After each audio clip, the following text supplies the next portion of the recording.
जिजाऊ शैक्षणिक व सामाजिक संस्था संस्थापक निलेशजी भगवान सांबरे साहेब आणि शिवसेना यांच्या संयुक्त विद्यमाने आयोजित जागर परंपरेचा उत्सव मंगळागौरीचा हा राज्यस्तरीय मंगळागौर स्पर्धेचा सोहळा ठाण्यात मोठ्या उत्साहात पार पडला। कोकण विभागातील ठाणे, पालघर, रायगड, रत्नागिरी व सिंधुदुर्ग या जिल्ह्यातील भगिनींनी या स्पर्धेत उत्स्फूर्त सहभाग नोंदवला। हा कार्यक्रम ठाण्यातील काशीनाथ घाणेकर नाट्यगृह, हिरानंदानी मेडोज येथे सकाळी 11 ते रात्री 9 वाजेपर्यंत रंगला। परंपरेची सांगड घालणाऱ्या या स्पर्धेत महिलांनी पारंपरिक नृत्य, दागिने, वेशभूषा, केशभूषा व उखाणे सादर करून प्रेक्षकांची मनं जिंकली। विजेत्या स्पर्धकांना आकर्षक बक्षिसे व पैठणी देऊन गौरविण्यात आले। तसेच स्पर्धक आणि प्रेक्षक दोघांसाठीही सोने व चांदीच्या लकी ड्रॉचे आयोजन करण्यात आले होते। संपूर्ण कार्यक्रमाला महिलांचा उत्स्फूर्त प्रतिसाद मिळून ठाण्यातील मंगळागौर उत्सव परंपरेच्या रंगांनी खुलून गेला। कोकणातील 5 जिल्ह्यातील आमच्या भगिनींसाठी व्यासपीठ निर्माण करून देण्याचं काम जिजाऊ गेले 17 वर्ष करते।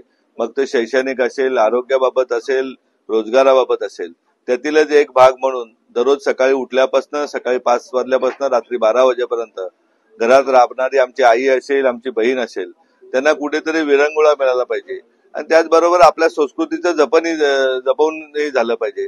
त्या दृष्टीने आजच्या कार्यक्रमाचं आयोजन करण्यात आलेलं आहे। कोकणच्या 5 जिल्ह्यातील भगिनी या कार्यक्रमासाठी उपस्थित आहेत आणि खूप चांगल्या प्रकारे कार्यक्रमाचं नियोजन ठाण्याच्या जिजाऊ शैक्षणिक सामाजिक संस्थेच्या कार्यालयातून झालेलं आहे। जिजाऊ आणि शिवसेना संयुक्त हा कार्यक्रम आयोजित करतात। साधारण किती महिला या मंगळागौरमध्ये सहभागी झाल्या? मला वाटतं सकाळी 10 वाजता कार्यक्रम सुरू झाला, रात्री 1 वाजेपर्यंत कार्यक्रम सुरू राहील।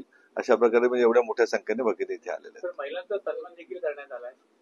ज्या कर्तृत्ववान आमच्या भगिनी आहेत की ज्या प्रसिद्धीच्या कुठेतरी पाठीमागे आहेत, अशा मग डॉक्टर असतील, अधिकारी असतील, पोलीस कॉन्स्टेबल असतील किंवा सामाजिक कार्यकर्ते असतील, समाजसेवा करणारे असतील, या भगिनींचा सन्मान आजच्या दिवशी करण्यात आलेला आहे की त्यांनी रंजलेल्या गांजलेल्या ज्या आमच्या भगिनी आतमध्ये कुठेतरी दडल्या होत्या त्यांना व्यासपीठावर आणून त्यांचं खरं काम समाजापुढे आणण्याचं काम करण्यात आलं आणि एक छोटासा प्रयत्न त्यांचा सन्मान करण्याचा करण्यात आलेला आहे। सर, महाराष्ट्राचे उपमुख्यमंत्री एकनाथ शिंदे यांनी नवीन संकल्पना आणली की लाडकी सून योजना सुरू केली, परंतु कुठेतरी महिलांवरती, सुनांवरती अजूनही अत्याचार थांबलेले दिसत नाहीये। कसं बघता याकडे आणि कशा प्रकारे याची संपूर्ण प्रसिद्धी झाली?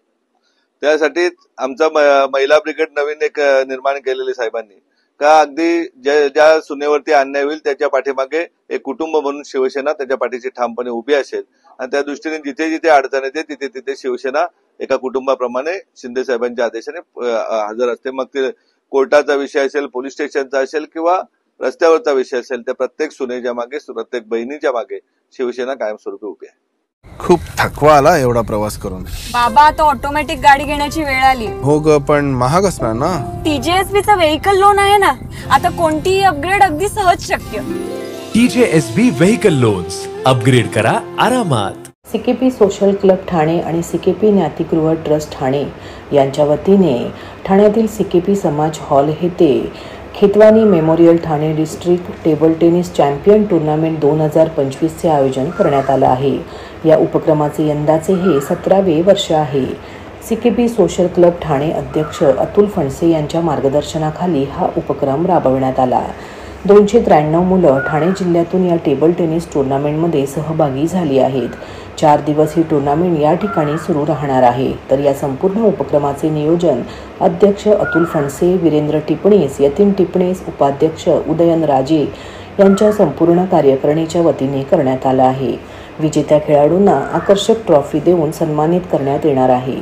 या कार्यक्रमाच्या बक्षीस वितरण सोहळ्यास प्रमुख अतिथी म्हणून high court councillor advocate Neeta Karnik यांची उपस्थिती लाभणार आहे। CKP सोशल क्लबच्या वतीने या ठिकाणी एक अनोखी स्पर्धा आयोजित करण्यात आलेली आहे। काय त्याचं उद्दिष्ट आहे आणि किती संघ याच्यामध्ये मुलं सहभागी होतील? CKP सोशल क्लबतर्फे गेली अनेक वर्ष हा उपक्रम आहे की ज्याच्यामुळे ठाण्यातील खेळाडूंना एक प्रोत्साहन मिळतं आणि असोसिएशन जे आहे, डिस्ट्रिक्ट असोसिएशन आणि स्टेट असोसिएशन आहे, यांनी ही टुर्नामेंट पेरेंट बॉडी म्हणून काम करतो आणि एक त्यांचे जे ठाण्यामध्ये किंवा इन जनरल डिस्ट्रिक्टमध्ये जेवढे इव्हेंट्स होतात त्यापैकी हा एक इव्हेंट्स आपल्याकडे होतो। चॅम्पियनशिप इव्हेंट आणि टीम सिलेक्शन इव्हेंट म्हणून हा बघितला जातो। त्याच्यामध्ये ज्ञातिगृह ट्रस्ट आपल्याला हॉल आणि हे उपलब्ध करून देतो आणि आमचं सोशल क्लबचं एक ऑर्गनायझेशन त्याच्यामध्ये किती मुलं याच्यामध्ये सहभागी झाली? 293 मुलांनी यावर्षी सहभाग घेतला आणि दरवर्षी साधारणपणे 250 ते 350 मुलं असतात. परंतु आता बरीचशी मुलं नॅशनल खेळाला दिल्ली आणि इकडे बाहेर गेलेली आहेत आणि नेक्स्ट जी टीम सिलेक्शनची प्रोसेस आता कितवं वर्ष आहे आणि मुलांना काय आवाहन करायला? साधारणपणे तसं हे टुर्नामेंट एक माझं पॅन्डेमिक ब्रेक आणि थोडासा ब्रेक जर कॅल्क्युलेट केला तर ती मधली वर्ष सोडली तर जवळजवळ 15 ते 17 वर्ष ही टुर्नामेंट इथे होते आणि आत्ता कन्झिक्युटिव्ह पॅन्डेमिक झाल्यानंतर कन्झिक्युटिव्ह सगळी वर्ष त्यामुळे लास्ट पॅन्डेमिक संपल्यापासूनचे 5 वर्ष ती कन्झिक्युटिव्ह होते. आणि स्पर्धेचं पारितोषिक वितरण समारंभ कधी आहे? आणि या स्पर्धेचं पारितोषिक वितरण गुरुवारी आहे, संध्याकाळी 6 वाजता पारितोषिक वितरण आहे. याच्यामध्ये मुलांना जे सिनियर गट आहे 19 आणि मेन असे जे गट आहेत मुला मुलींचे ते कॅश प्राईज आहे, जवळजवळ लाख रुपयापर्यंत कॅश प्राईज आणि त्याच्या 30 ज्युनियर गट्स आहेत त्यांना एन्करेजिंग जे हे आहे ते ट्रॉफीज आणि सर्टिफिकेट आहे. प्रत्येक पार्टिसिपंटला याचं सर्टिफिकेट मिळतं आणि त्यांच्या अकॉर्डिंग टू त्यांचे जे डिस्ट्रिक्ट असोसिएशनचे रूल्स आहेत किंवा स्टेट असोसिएशनचे रूल्स आहेत त्याच्यामध्ये त्यांना सर्टिफिकेट दिलं जातं, पार्टिसिपेट सर्टिफिकेट आणि मेरिट सर्टिफिकेट दिलं जातं, जे की क्वार्टर फायनल, सेमीफायनल आणि फायनलचे जे आहेत त्यांना ती सर्टिफिकेट दिली जातात. अशा प्रकारे हा इव्हेंट नागरिकांना आवाहन करण्यात येत आहे की सध्या डासांमार्फत पसरणाऱ्या डेंग्यू या आजाराचा प्रसार रोखण्यासाठी प्रत्येकाने पुढील प्रमाणे कार्यवाही करावी. डेंग्यू आजार एडिस इजिप्ती हा डास चावल्याने होतो. या डासांची पैदास साचलेल्या किंवा साचवलेल्या स्वच्छ पाण्यामध्ये होते. 8 दिवसांपेक्षा जास्त दिवस पाणी उघडे व साचून राहिल्यास त्यात डास अंडी घालतात. अंड्यांच्या अळ्या तयार होऊन पुढे डास तयार होतात. यासाठी आपल्या घरातील पाणी साठे उदाहरणार्थ बॅरल्स, पिंपे, टाक्या, हौद, रांजणे इत्यादी दर आठवड्याला रिकामे करून घासून पुसून कोरडे करून पुन्हा भरावे. 1 दिवस कोरडा दिवस म्हणून पाळावा. पाणी साठ्यांना घट्ट झाकणे बसवावीत किंवा जुनी साडी, चादर, धोतर यांनी बांधून झाकून ठेवावीत, म्हणजे डास त्यात जाऊन अंडी घालणार नाहीत. घराच्या गच्चीवर, आजूबाजूला, अंगणात कोठेही पाणी साचू देऊ नये. भंगार सामान उघड्यावर टाकू नये. उदाहरणार्थ टायर्स, प्लास्टिक सामान, कुंड्या, टाकाऊ वस्तू इत्यादी. अशा सामानात पावसाचे पाणी साठून त्यात डेंग्यूच्या डासांची पैदास होते. घरातील कूलर्स, फ्रीजच्या पाठीमागील ट्रे हे देखील वेळोवेळी कोरडे करावेत. लक्षात ठेवा, नुसत्या फवारणीने डास घनता कमी होत नाही, तर त्यासाठी डास पैदास ठिकाणे नष्ट करणे ही आपल्या सर्वांची जबाबदारी आहे. कोणताही ताप अंगावर न काढता जवळच्या शासकीय रुग्णालयात मोफत औषधोपचार घ्या. अशा प्रकारे नागरिकांनी सहकार्य केल्यास डेंग्यूचा प्रसार रोखणे सहज शक्य आहे. ठाणे वाहतूक पोलिसांच्या टोईंग व्हॅन कामकाजात गंभीर अनियमितता झाल्याचा धक्कादायक भांडाफोड सामाजिक कार्यकर्ते अजय जया यांनी केला आहे. 17 ऑगस्ट रोजी त्यांनी स्पष्ट दाखवून दिले की वाहतूक विभागाने निश्चित केलेल्या SOP नियमांचे पालन होत नाही आणि या संपूर्ण प्रक्रियेत मोठ्या घोटाळ्याचा संशय आहे. माहितीच्या अधिकाराखाली मिळालेल्या कागदपत्रांनुसार टोईंग कामगारांच्या कॅरेक्टर सर्टिफिकेट्स व पोलीस व्हेरिफिकेशन सर्टिफिकेट्समध्ये गंभीर गैरप्रकार उघडकीस आले आहेत. अनेक कामगारांनी एकच पत्ता दिलेला असून काहींनी अपूर्ण पत्ते दिल्याने त्याची पडताळणी करणे अशक्य ठरले आहे. उदाहरणार्थ सलीम पठाण नावाच्या कामगाराचा पत्ता सहार apartment, Lokmanya Nagar, flat number 503 असा दाखवला गेला होता. मात्र प्रत्यक्षात त्या ठिकाणी गणेश निषाद याचा परिवार राहतो. त्याचप्रमाणे कोपरी परिसरात दाखवलेले पत्ते पूर्णतः बनावट असल्याचे निष्पन्न झाले असून कासारवडवली येथे 8 जणांचा पत्ता एकच तर मुंब्रा कौसा येथे 7 जणांचा पत्ता एकाच ठिकाणी दाखवण्यात आल्याचे समोर आले आहे. या सर्व घटनांमधून हे स्पष्ट होते की मोठ्या प्रमाणावर बनावट कॅरेक्टर सर्टिफिकेट्स तयार करण्यात आले आहेत. पोलीस पडताळणी ही संबंधित व्यक्तीचा खरा पत्ता व गुन्हेगारी पार्श्वभूमी तपासण्यासाठी केली जाते. मात्र खोटे पत्ते वापरून अनेक कामगारांच्या खरी ओळख आणि त्यांच्या पार्श्वभूमीवर गुन्हे झाकले गेले असावेत असा गंभीर संशय आहे।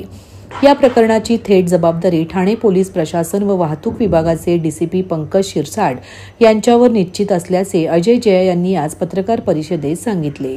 त्यांनी तात्काळ स्वतंत्र चौकशी समिती नेमून संशयास्पद टोईंग कामगारांना निलंबित करण्याची तसेच बनावट पडताळणी मंजूर करणाऱ्या अधिकाऱ्यांवर कठोर कारवाई करण्याची मागणी केली आहे। अजय जया यांनी हेही स्पष्ट केले की नागरिकांच्या आंदोलनानंतर वाहतूक विभागाने टोईंग व्हॅनवर सीसीटीव्ही कॅमेरे बसवण्याचे आणि सर्व एसओपी नियमांचे पालन करण्याचे आश्वासन दिले होते, परंतु प्रत्यक्षात कोणतीही अंमलबजावणी झाली नाही। उलट या संपूर्ण प्रक्रियेतून मोठा घोटाळा उघडकीस आला आहे। आज आपण माहिती देणार आहे। दोन विषय आहे। ठाणे ट्रॅफिक पोलीस ज्या पद्धतीने कारवाई करतायत या विषयावरती आपण आज बोलणार आहेत। पहिल्या टप्प्यात आपण टोईंग व्हॅन मध्ये कसे खोटे कामं करतायत त्याबद्दल आपण व्हिडिओज आणि डॉक्युमेंट्स माध्यमातून तुम्हाला पूर्ण माहिती देतोय। सर्वात प्रथम मी एक व्हिडिओ दाखवतो, म्हणजे तुम्ही सर्वांनी हे व्हिडिओ बघितलं असेल। गाडीवर चलान करणार, पहिले अनाउन्स करणार, नाही तुम्ही आलं तर खाली उतरणार, मला त्याच्यावर चलान करणार, चलान करणार त्यावेळी जर आता याच्यामध्ये जेव्हा आम्ही जनजागृती कारवाई कशी करतात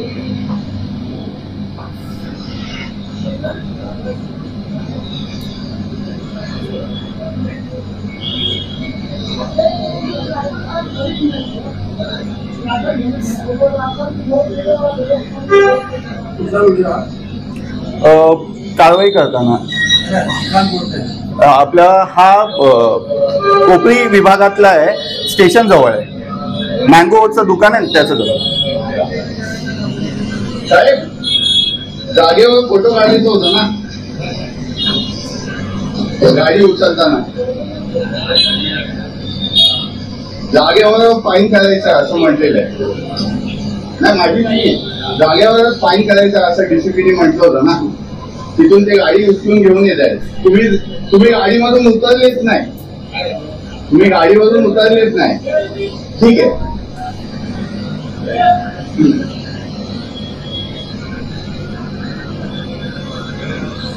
आणि आयडी बघा, आयडी नाही घातली।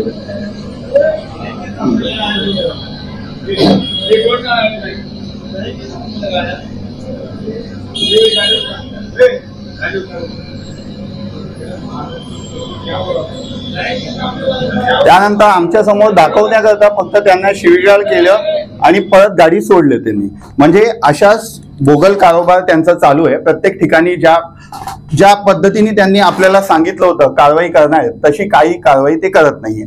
अच्छा, आम्ही या विषयावरती जेव्हा आम्ही तक्रार दिलं तर त्याचं कमिशनरनी पण काय उत्तर दिलं नाही ॲग्रीमेंट विषयावरती।